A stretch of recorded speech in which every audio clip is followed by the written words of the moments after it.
Sir आप cell employee हैं, please थोड़ा खड़े हो जाइए, थोड़ा खड़े हो जाइए प्लीज। मैं आपसे एक सवाल पूछ रहा हूं, खड़े हो जाइए।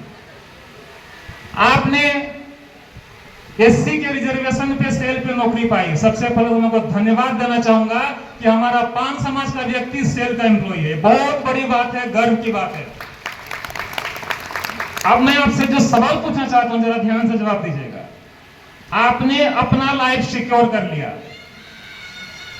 क्या कभी आपने सोचा कि आपके जो बच्चे होंगे या हैं, और आपके बच्चे के जब बच्चे होंगे, आपके नाती पोती होंगे, क्या उनको ये सुविधा आप दिला पाएंगे जिस सुविधा से आप सेल के एम्प्लॉय बने हैं?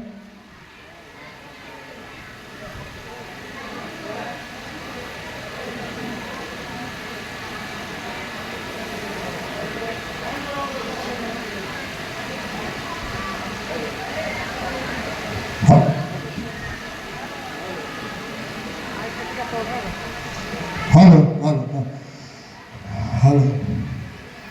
हाँ, हमें जिस तरह से भी मिला, हम एससी से आए वो अच्छी बात है, कि एसटी से आए वो भी अच्छी बात है, लेकिन हमें लिए उसका हम ज़्यादा विवरण नहीं देंगे। लेकिन मेरे बच्चों का क्या होगा और उनका भविष्य क्या करना है, इसीलिए हम लोगों ने पान तांती कल्याण समिति की ओर से हम लड़ रहे हैं, लड़ते रहेंगे, मरते दम तक लड़ते रहेंगे और कभी छोड़ेंगे नहीं। इसलिए आज हम लोगों ने इस हमारे झारखंड में सब ग्रुप को एक साथ बुला के सबसे कसम करवाने के भी हम वादा किए हैं, ताकि मिल के एक साथ हमें लड़ना है और हमारे अधिकार लेना है। धन्यवाद। यही तो बात आपने एक नंबर की बात कही है कि हमें एक साथ लड़ना है, अपना अधिकार को बच्चों के लिए भी सुरक्षित करना है। लेकिन लड़ना किससे है, लड़ना किससे है और कैसे लड़ना है, किस आधार पर लड़ना है? तीन चीजें हैं। लड़ना किससे है, कैसे लड़ना है, किस आधार पर लड़ना है। अगर लड़ना है राज्य सरकार से तो राज्य सरकार की बात नहीं करनी होगी। अगर लड़नी है केंद्र सरकार से तो केंद्र के हित के लिए पूरे राज्य को लेकर लड़नी है। अगर बात है कैसे लड़ेंगे तो एकजुट होकर लड़नी है। अब मेन बिंदु पर मैं आ रहा हूं। हमारे जितने भी स्वजाति हैं, किसी ने कभी भी दिल से नहीं चाहा कि हमारा समाज 2-3 टुकड़ों में बंट जाए। मैंने भी नहीं चाहा, लेकिन वो कहते हैं ना कि देश आजाद कैसे हुआ ये बताने से ज्यादा बेहतर है हम गुलाम क्यों बने थे। मैं इस पर विश्वास रखता हूं। अगर हम गुलाम क्यों बने थे ये जान जाएंगे तो आजादी की बात ही नहीं आएगी। इसलिए हम गुलाम क्यों बने इस पर फोकस कीजिए। आजादी कैसे मिली तो किताबों से जानकारी मिल जाएगी, ऐसे ऐसे ऐसे ऐसे आजादी मिली। लेकिन हम गुलाम के नौबत में आए ही क्यों, इस पर दिमाग लगाने की जरूरत है।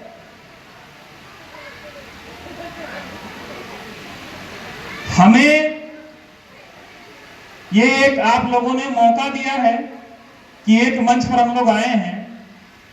इसी एक मंच में आने के बाद सबसे पहले अपना ईगो, मैंने इतना कुछ कर दिया, इसको छोड़कर बैठना पड़ेगा। ठीक है, आपने किया, आपने 10 वर्षों तक यूपीएससी की तैयारी की, लेकिन रिजल्ट तो 0 है ना।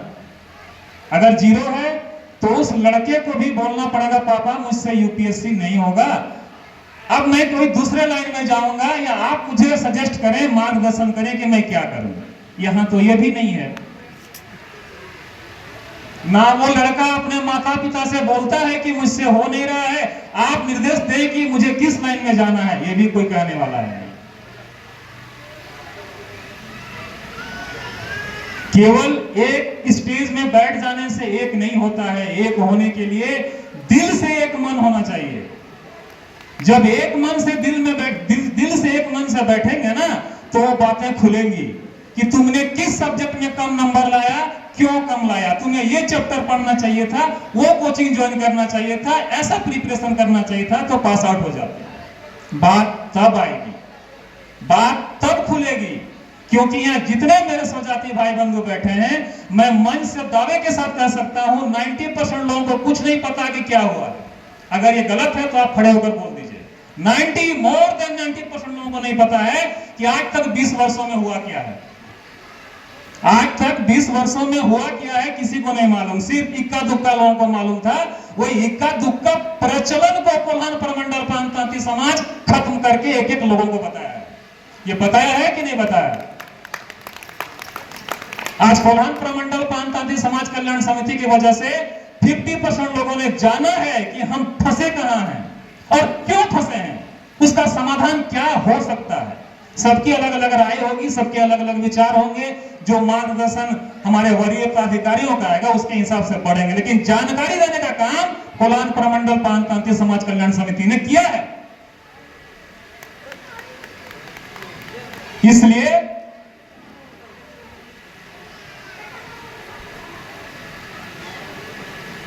देखिए, इन्होंने सेल में एससी के रिजर्वेशन पर सर्विस पाया है, बहुत खुशी की बात है। मेरे दादाजी ने एससी का सुविधा पाया, मेरे पिताजी ने एससी के सुविधा पे सरकार से नौकरी की, पर मैं खुद एक सेंट्रल गवर्नमेंट का ऑफिसर हूं, पर मुझे एससी की सुविधा नहीं मिली। मुझे ओबीसी में लेना पड़ा अपना हक। यह बहुत कष्ट लगता है। अगर मुझे एससी मिलता तो मैं कहीं बेटर पोस्ट में चला जाता।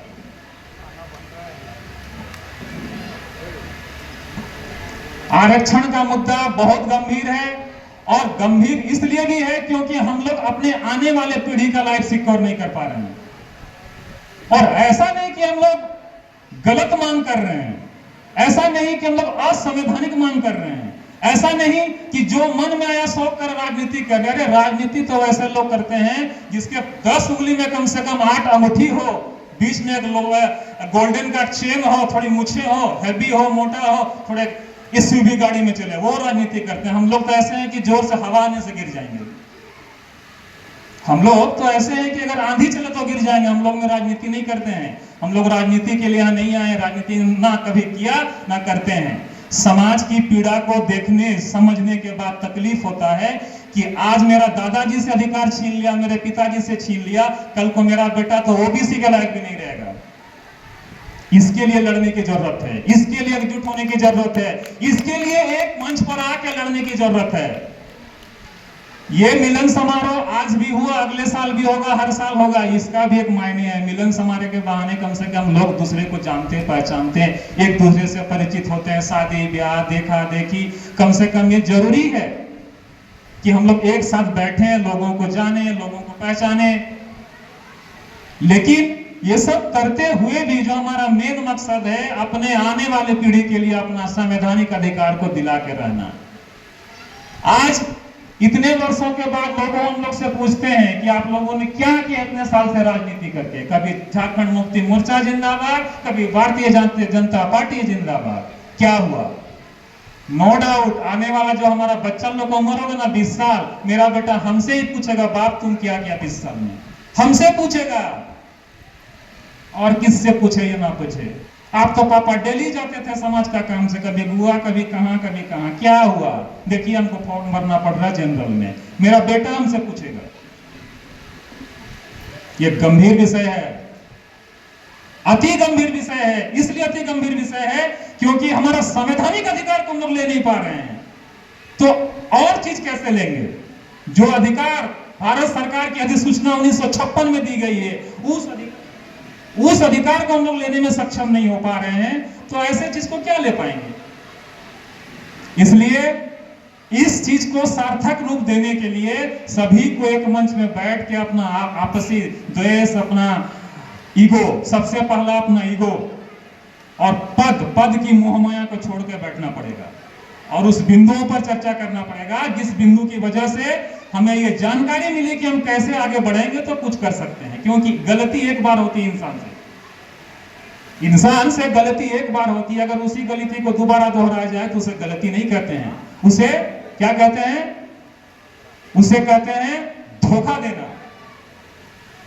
आप शुक्र मनाइए कि इसी क्षेत्र से हमारे माननीय मुख्यमंत्री मधु कोड़ा साहब थे, जिन्होंने हमारी चीजों को समझते हुए, हमारी मांगों को जायज समझते हुए हमारी कमेटियों को, हमारी कमेटी के लोगों को दिल्ली तक ले गए, डायरेक्ट आरजीआई ऑफिस में बैठाए। तब तो सीख लेनी चाहिए थी आरजीआई के ऑफिसर ने क्या कहा। फिर एक ही गलती को दोबारा दोहराना मतलब क्या? मतलब है राजनीति। मैं साफ तौर पर कहता हूं, अगर किसी को ठेस पहुंचती है, मैं चल रहा हूं, यहाँ पत्थर है, ठेस लगा तो मैं अगली बार चलूंगा तो देख के चलूंगा। जानबूझकर फिर ठोकर खा रहा हूं, मतलब मेरी गलती है, सीधी सी बात है। सबसे गलती होती है, मुझसे भी हो सकती है गलती, लेकिन एक गलती हो जाने के बाद उस गलती से सीखना चाहिए। जब हमारे चीजों को लोगों ने इस तरीके से पेश करने का सजेशन दिया है, तो हमें एक बार उस रास्ते पे बढ़ना चाहिए। क्योंकि आज वक्ता ज्यादा है, मैं ज्यादा समय नहीं लूंगा, लेकिन हाँ, तारीफ करना चाहूंगा पानतांत्रिक भू इकाई कमेटी के पदाधिकारियों का कि कम से कम आपने एक सोच को करके दिखाया है। और मैं आशा करता हूं कि इस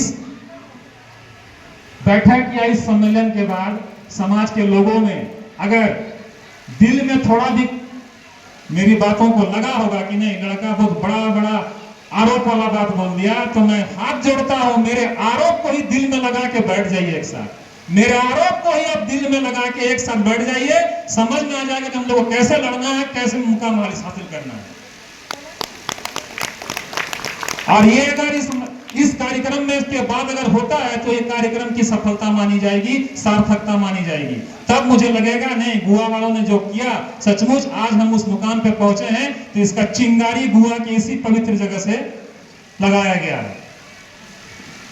केवल बोल देने से कुछ नहीं होता है, आपसी द्वेष को भूलकर, मतभेद को भूलकर बैठना पड़ता है, एक जगह बैठना पड़ता है। मैं और विशेष नहीं कुछ बोलूंगा। मैं धन्यवाद देना चाहूंगा हमारे तमाम स्वजाति माताएं बहनों को, जिन्होंने अपना कीमती समय देकर इस सम्मेलन में आया, अपना बहुमूल्य समय दिया। इस हमारे समाज के में जो हमारी एकता को दर्शाया, इसके लिए बहुत बहुत धन्यवाद। मैं अपनी वाणी को यही विराम देता हूँ।